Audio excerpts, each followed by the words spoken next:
this one from Take That.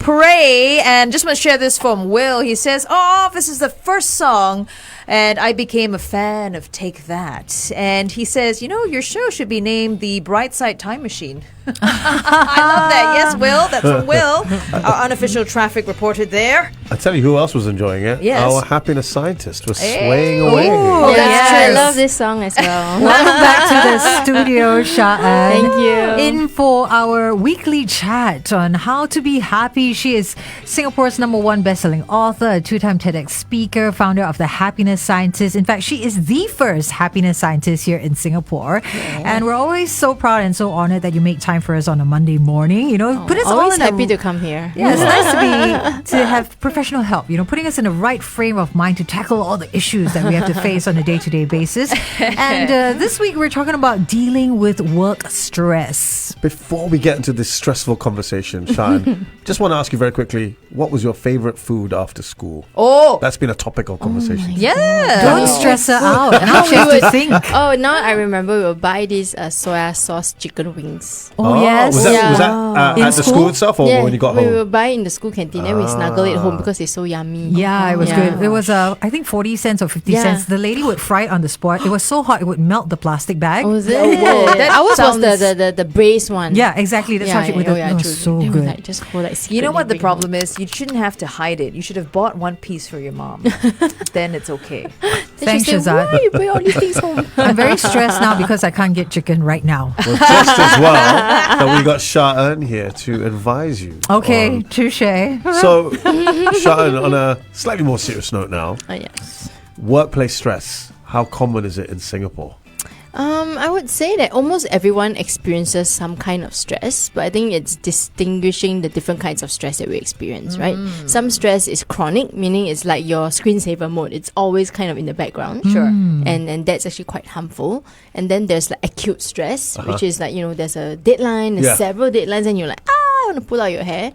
And then there's good stress. Right. Have you ever heard of what's good stress? Good Yeah. stress is what psychologists call eustress, which is actually the kind of stress that puts you into flow, which we talked about before. Yes. Like there's a bit of challenge, you have the requisite abilities to meet it, and that's actually pretty good because it helps you to grow. It motivates you to get stuff done and to do it you know properly. that it's within your abilities, so you're like, okay, yes, I'm going to push myself. But if it's way too much, then it goes beyond that and you feel overwhelmed. I kind of like good stress. I kind of thrive on it. I think I subconsciously put myself into those situations because it activates, for example, exams. I never used to mug for months and months and months. I'd like to leave it to the last minute. Just admit it, Shehzad. You're a procrastinator. That's all. I don't tell my sons that at all. But I'm just saying it on national radio. But yeah, I just prefer that. It gets the best out of me. Can I ask you this? Is there a difference between stress and anxiety? Yes, I mean stress in the moment is the symptoms that show up as like sweaty palms, thumping heart. Those things come, and then when the stressor is gone, then the stress reduces. That's normal, right? So let's say somebody burst 10,000 balloons and you got stress. But then anxiety is, after that incident is over, you still feel it. What are it's some like examples you can't regulate at it. the workplace? At the workplace, so at the workplace, you can have anxiety over presentations with your boss. You can have anxiety over not being able to complete your work on time. And anxiety means that even after you've finished whatever you needed to do, that stress still lingers. All the symptoms are still there. That means the stressor is gone, but the stress lingers. Oh dear. Right? Whereas in normal circumstances, the stress comes and it goes. And then it goes. Yeah. Right? And then you come back to normal. Right? Yeah, you're able to go about your normal functioning. So anxiety is when that stress lingers. Yes. It's when it lingers and it affects you from being able to do other things. What should you do if you find yourself in that situation?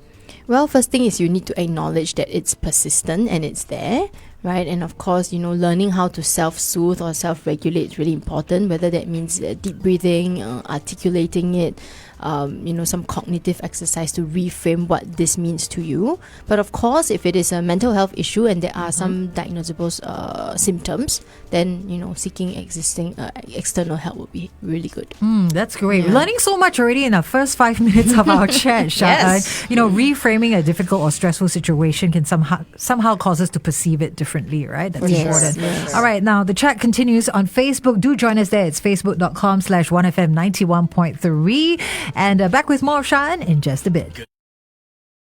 Hello, good morning, and welcome to the Brightside. Welcoming back our happiness scientist, Yeo Sha-En. We're dealing with workplace stress today, and I want to ask you this, Sha-En. How common is workplace stress right here in Singapore? Are there any statistics you can share with us?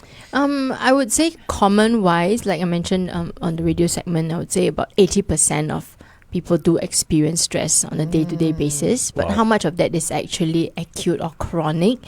Statistics put it at about 25. So there are people who have acute stress quite frequently, and also chronic stress in the back end.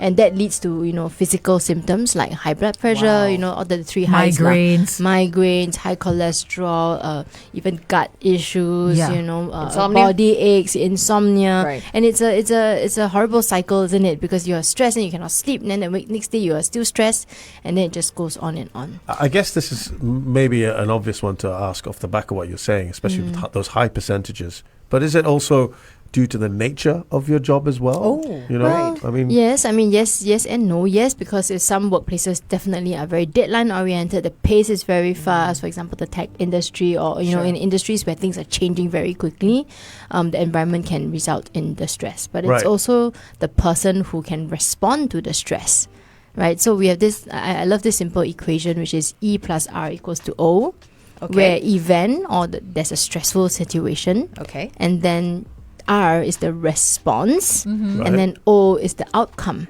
Right? So your response could shift the outcome. Right. Right. But you need to first of all recognize that you are in that situation. And many people don't do that. They deny it. They're like, I look at left, I look at right. They seem fine, so I should be fine. So they suppress all these emotions and say, like, I'm okay. But actually, the physical symptoms are already beginning to show. Okay. Right. Yes. So it's important to recognize it and then take active steps to deal with it, as opposed to like pushing it away, suppressing it. I see. And how badly can workplace stress sort of affect how well we work, efficiently? Yeah, effectively? Just imagine that you're feeling very anxious and you're trying to get something done. First of all, your brain is all over the place. You can't really focus, and you'll be looking at that particular thing you're doing like 10,000 times, and you're like, why can't I get through this? This is like so hard. And then as you're trying to do it, all the other physical symptoms starts to arise.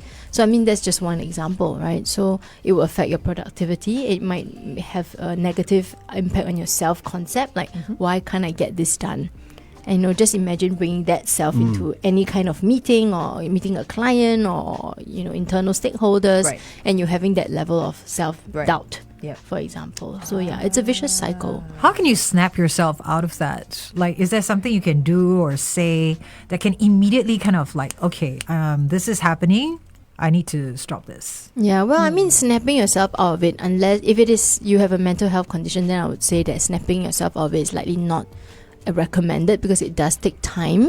But let's say it's something that happens once in a while, then I would say any kind of movement can help to manage some of these emotions, whether it's going for a walk, yes, and if your nervous system is on high, sometimes it helps to like do those deep breathing. But even sometimes people have told me that doing 10 star jumps does help, just to get get that energy out. Yeah, so movement is actually really good for our nervous system. So if you see someone at work doing star jumps, do not judge. I used to do that a lot in COVID. Really? Sometimes it just builds up. Yeah. And then I'll just be, we just could shake it out. It's it's kind of like what dogs do, when they're stressed, they actually do shake it off. Oh, really? Yeah. Some kind of dancing up. can actually be really helpful. Yoga, anything physical can be something that can bring some immediate relief. And I think this remedy here makes sense, because sometimes, you are still pressed for that deadline. You have to get on with it, but you just need to stop that stress sort of affecting you and affecting your work. So doing those 10 quick star jumps just to snap out of it is a good remedy. You need something instantaneous. There's almost a paralysis, right? Yeah. Okay, we're going to jump back live on air. Is it okay if you share with us how common workplace stress is here in Singapore? Sure. If you want to throw some numbers out, and which... Did you mention which industry is on air? Not yet. No. Okay. We'll recap that. All right, here we go. We talked about some.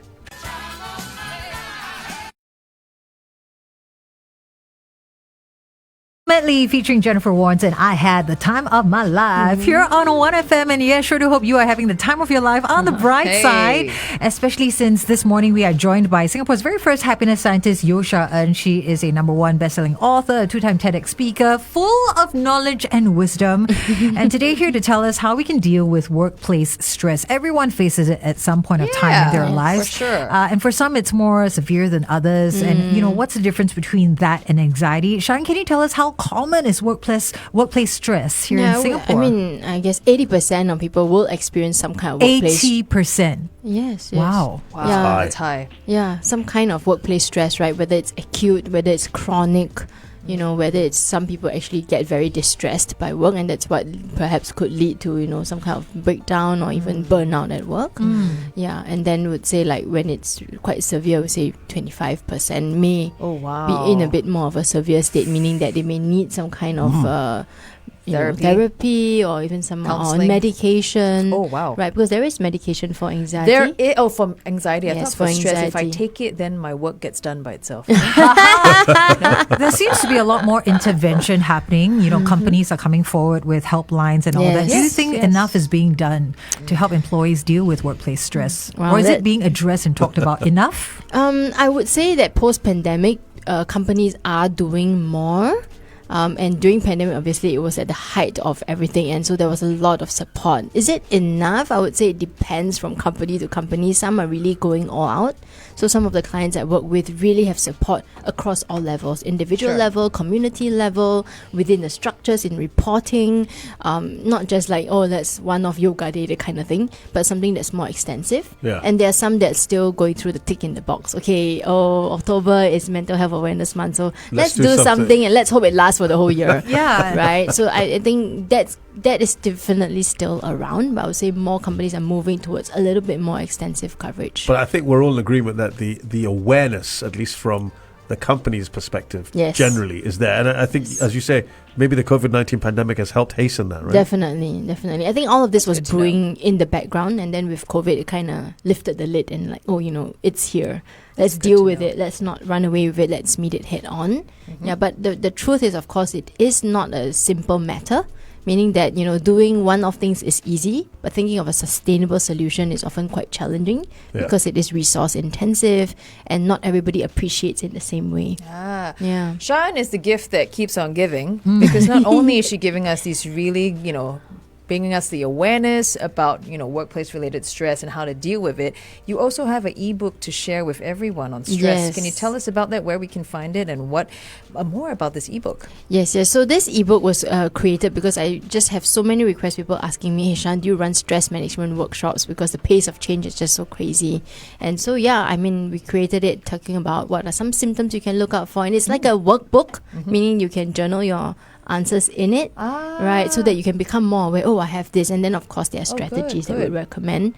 Yeah, and you can get it on bit.ly.com, stress MGMT management for short. That's great. Do you know what is the most common kind of workplace stress? Is it something with colleagues, your task at hand, bosses? What is the most common one that keeps surfacing? I think there are a few that keep surfacing. Definitely, your boss has the most immediate impact on your well-being in the office and also your stress levels. So if you have someone who is your supervisor and you can't get along with them, that is definitely going to be a huge contributor to your stress. And then, of course, colleagues, depending on the attitude towards them, like if they have disrespectful behavior or they leave you out, exclude you, then that is definitely going to contribute to stress. And then, of course, deadlines or overwhelm, too much work.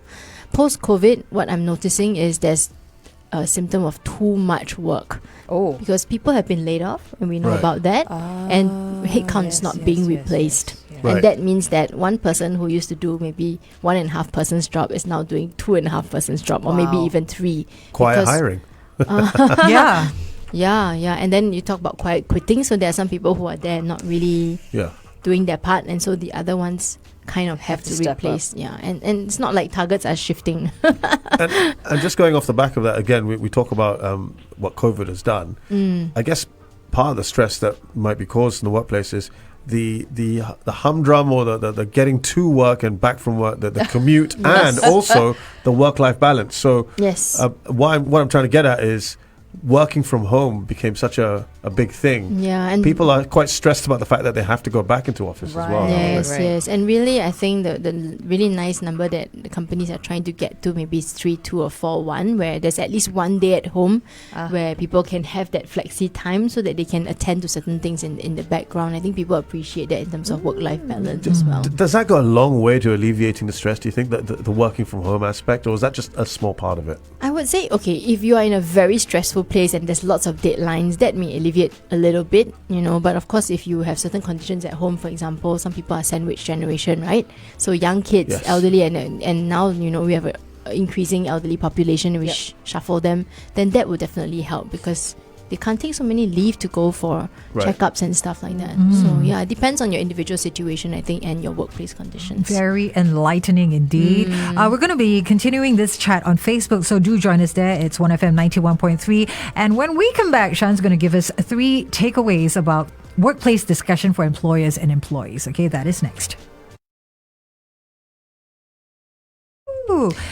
Hey everyone, just once again, we want to share about how Sha-En actually has an ebook that you can all access. It's how to deal with stress. It's actually like a personal journal just to get you thinking about where the stress in your life is. You can head on over to bit.ly/stress management toolkit. That's stress and then MGT toolkit to find out more. All right. Want to say good morning to Keen, who is asking on WhatsApp, how do I release the stress my wife is having with our daughter's coming PSLE? Oh, listen to last week's Last broadcast. week's podcast. No, but maybe wife equals work.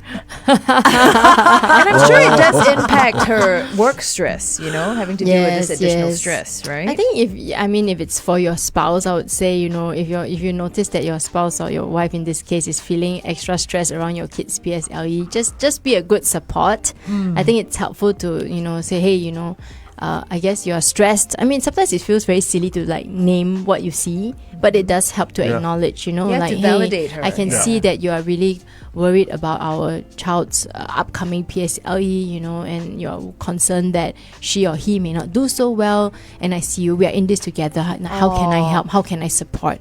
Rather than say it's your job since you are the spouse, right? I mean, sometimes we don't say that directly, but sometimes it's through the language and tone that can come across.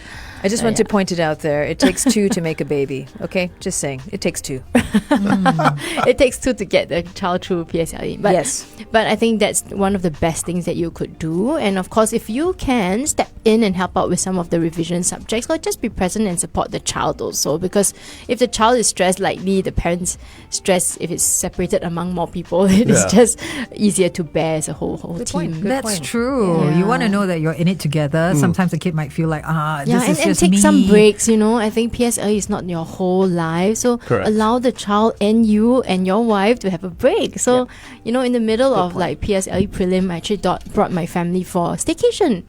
And then my daughter was like, why are we going staycation? I'm in the middle of at the end of my prelim. We'll I said, talk about reversal, huh? Yeah, I said, let's just go for a break. And she was stressed, like, why am I taking a break? I said, because So how we did need she to feel? release it. Yeah. At first she was not used to it. She was like, really, can man? And nobody's going for a break now. I haven't got extra tuition. I said, no, we are going to a staycation and you're going to the pool and jump on that Good. unicorn, Good on you. Good on you. I mean, you just need to, so I think it's okay to take a break. In fact, it's probably really good. Yeah. Did it help her? Yeah.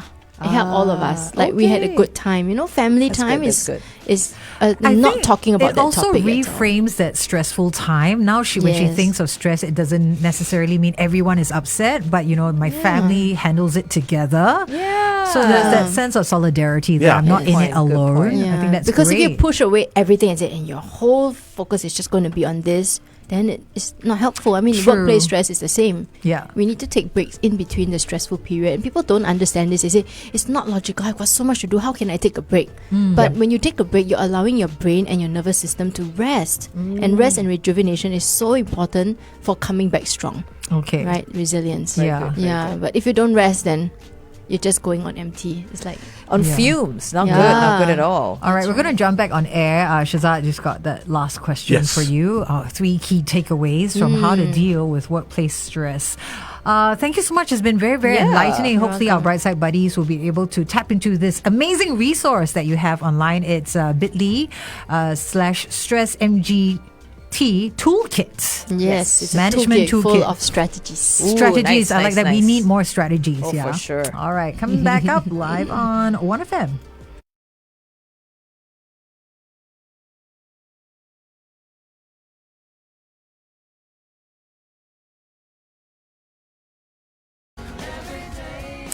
If you could put into a song what we feel every day at work, that would be it. Sheryl Crow, every day is a winding road. Some days more windy than others. Yeah. Yes. You're tuned into the Brightside here on 1FM 91.3. About to wrap up our weekly chat with Yeo Sha-En, Singapore's very first happiness scientist, in to talk about how we can deal with workplace stress. If you missed the most part of this very intriguing conversation, head on over to facebook.com/1FM 91.3 for a quick catch up. Yes, and you can also catch the podcast of this interview. It'll be available from later today on the audio app, free for you to download, free for you to use, and free for you to enjoy.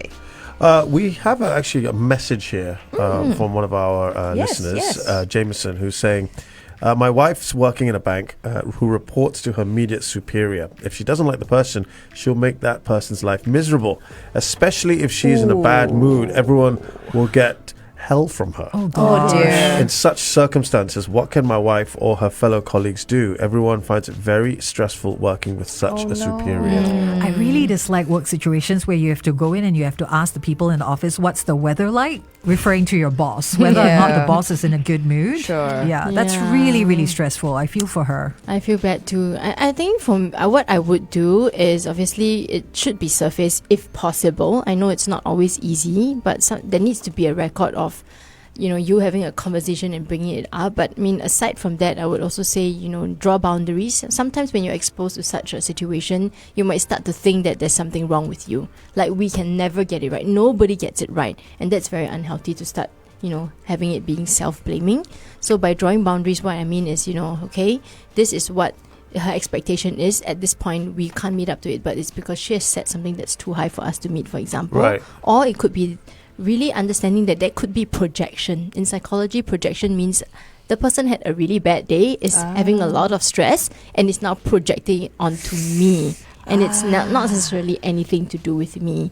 And why I say this is that it's really important to distinguish that boundary, and a boundary really is a space that belongs to the other person and a space that belongs to you. Yeah, but because of the dynamic and the hierarchy, sometimes we take that person's space onto us and think like, oh, she's not happy with me, is something wrong with me. Wow. Right? So I think that's really an important distinction. And of course, to the people who's all working together, sometimes it's really making sense of, hey, what are we here to do, right? Let's try and get what we can done together as a team.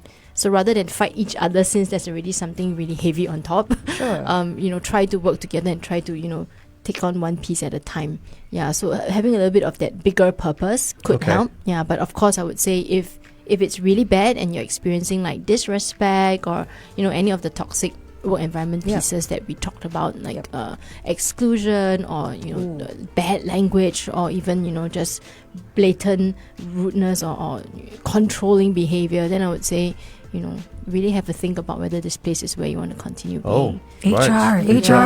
Yeah, but surface it, right? Because if you don't, nobody knows, and if nobody knows, then it's their word against yours, and in the hierarchy, it's going to always in some way go that way. Go that way. So bring it up somehow. Well, thanks, Jameson. I mean, it's good that you are bringing these up, and I'm sure he's not alone. And there's a lot of people who feel like, I think a lot of our listeners could probably identify with that sort of problem. Yes, and so much of my work nowadays, and I just recently completed a project with a bank on compassionate leadership. And really try to bring compassion into leadership. And I'll tell you one thing is that it's not easy for the leaders. To be compassionate. Yeah, it would be, What's that word again? It's not easy because sometimes they themselves are under a lot of pressure. Sure. There's a lot of KPIs they need to hit, and so That's when I talk to them, they tell me, I really want to help my staff, but sometimes I'm just trying to keep my own head afloat. And so, which is why I'm telling Jamison, look out for projection. Sometimes it's they themselves have 1,001 things on their mind, and they just happen to be easy targets, unfortunately. Maybe you can share with us about some key takeaways. Yeah, so what are your three key takeaways here between, say, discussions between employers and employees? How can we maybe open up those channels of communication? Yeah. So if you're the employer, I would, start with check-ins. If you have regular meetups with your employees or your team members, have regular check-ins and say, like, how are you? How are things going? Right? For those of you who are a bit more daring, I would say ask your team members to give you some kind of a feedback. Yeah. Because feedback can be mutual. It's not just you going to them, but they come to you, and it's kind of a learning process that you can do together. And if you are the employee and you're experiencing workplace stress, and I'll say aside from downloading the toolkit, is to number one, be aware of what are some of your symptoms of stress, acknowledge those symptoms, and then take small steps that would help you to alleviate or self-soothe, whether that is deep breathing, going for a walk to help your nervous system, whether it's talking out to someone, shopping. But do something. Sometimes we just acclimatize to it to the point where we think it's normal, and that's unhealthy. So if you're comparing to left and right, I would say focus on yourself. Other people probably have different conditions at home and in the workplace, right? And for you, you are also a different person. So watch your response, cultivate your response, so that you can shift the outcome. That's great. That's very practical tips indeed. Thank you so much, Sha-En. Such a wealth of knowledge there. And hopefully, our listeners have benefited from this conversation this morning. Remember, there is an ebook that Sha-En has on stress. Once again, it's at... yes, you can head on over to bit.ly/stressmgt toolkit, all in one word. And it's very easy to download. Just put in your email address, name, which corporate or school, and download just like that. Boom. And it's yours. It's free. It's free. Yes. Thank you so much on behalf of Singapore. We're very grateful. Now, if you ever need to find out more from Sha-En or to get in touch with her, you can head over to happiness-scientist.com or their IG, same as well, Happiness Scientist, or even her personal IG at Sha-En Yeo. Thank you so much, Sha-En. Thank you for having me. Good times. Greatest hits. 1FM 91.3.